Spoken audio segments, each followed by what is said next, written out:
Hey, Magnus here, and today we're talking about Nikon's Z6 and Z7 mirrorless camera bodies and what those releases mean to the current camera market today, and what they mean to me specifically. Check it out.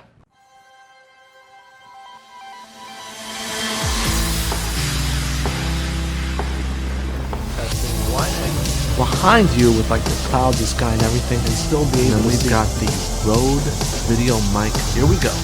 M50. What do you guys think?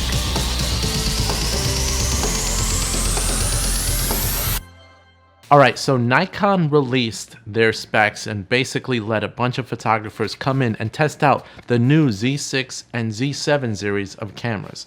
Now these cameras are two new mirrorless Nikon bodies that are full frame, and with that, Nikon introduced the new lineup of lenses that will be able to work with their mirrorless lineup, since the flange distance is much shorter in these type of cameras. That got me thinking. The landscape is changing definitely. Previously, mirrorless cameras could not compete with DSLR cameras, specifically when it came to performance and professional build quality. Like, for example, using EVFs of yesteryear were very difficult because EVFs had to be small, but technology for that type of screen to fit in your EVF was very difficult to work with, let alone battery life and everything that you have to work with when it comes to mirrorless cameras of yesteryear. But now Sony has gone and stepped up their game and basically become a contender in the mirrorless lineup. There were actually a couple of months where Sony's cameras were above Nikon's in monthly sales. So that basically tells the industry that everything's changing, and Nikon and Canon have to do something, especially in the mirrorless lineup, to really compete, because DSLRs, though great and professional looking, have a lot of limitations, such as the size that you have to carry when it comes to those DSLRs, as well as the increased flange distance, which causes the camera in itself to need special type of lenses that have been in the industry for years. But everything is big, bulky, and weighs more, and who wants a DSLR of that size when you can carry a cell phone and take pictures that are much more readily available and easy to work with? So Sony's killing it with their mirrorless lineup, and both in terms of video and with picture taking.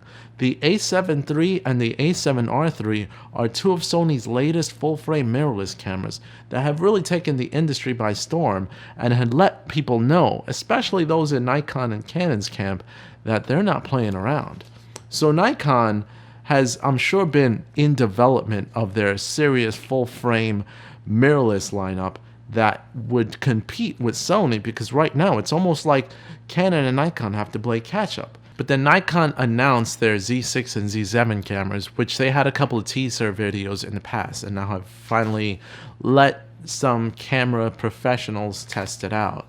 And what really sticks out to me is video. Of course, I'm more of a video guy versus taking pictures, so I want to know what these cameras can do from a video perspective. From a video perspective, these cameras are pretty standard. They're not next generation. They're kind of playing catch up, which is a smart decision, because you shouldn't start throwing everything at the wall and seeing what sticks at this point. You've really got to do the basics well before you can take it into next generation video production and video capabilities. So right now, these cameras have different resolutions, and the Z6 has a few less autofocus points than the Z7, but the cameras are basically similar.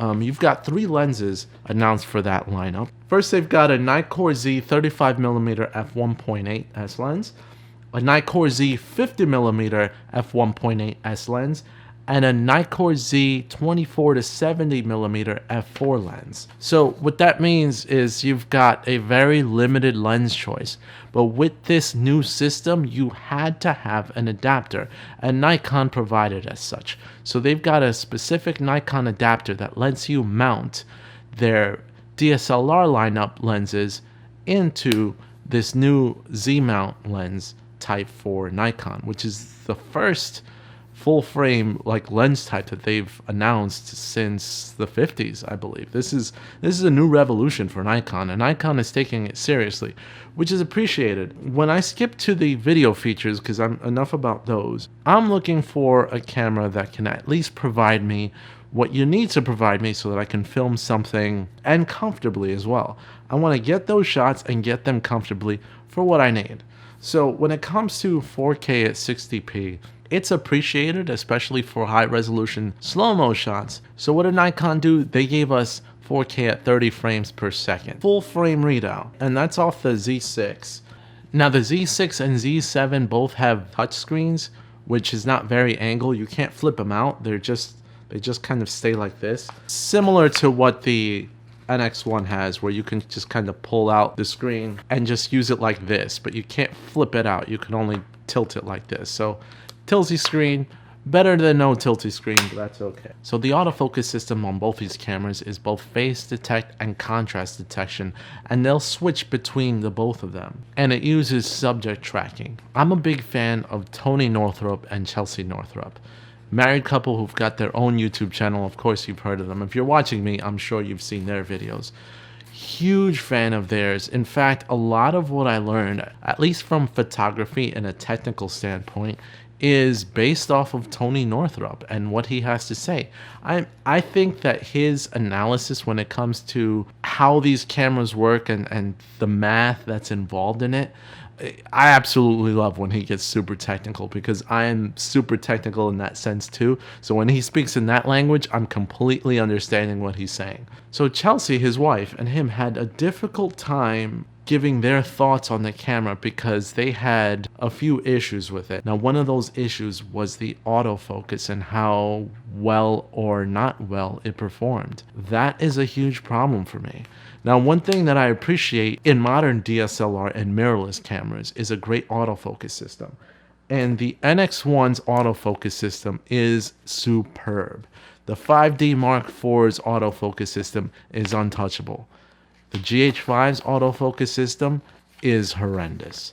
No matter what I can say, and no matter how many times I've used it, the autofocus system is unbelievably horrible. And because of that, I still use the GH5 with a lot of long form productions, but it's one of my least used cameras because a lot of what I do, especially recently, has relied a lot on either selfie style recording or putting my device on a gimbal and using the gimbal and autofocus together to get incredible shots. Now, you could use a gimbal without autofocus, but then you're forced to move your camera in order to adjust for autofocus types and keep the distance between you and your subject that's in focus at that same distance, whereas with autofocus, it just makes things a lot easier. Either that or having a manual focus puller, impossible, impractical, no. And their comments on the autofocus system of these Nikon Z batteries were difficult. But it's got a lot of other features. You do have focus peaking, you do have N-Log, which is a flat profile for Nikon, and those are helpful. Then your video features, at least recording types, you only get 8-bit internally. You get 10-bit color when outputting to an HDMI connection.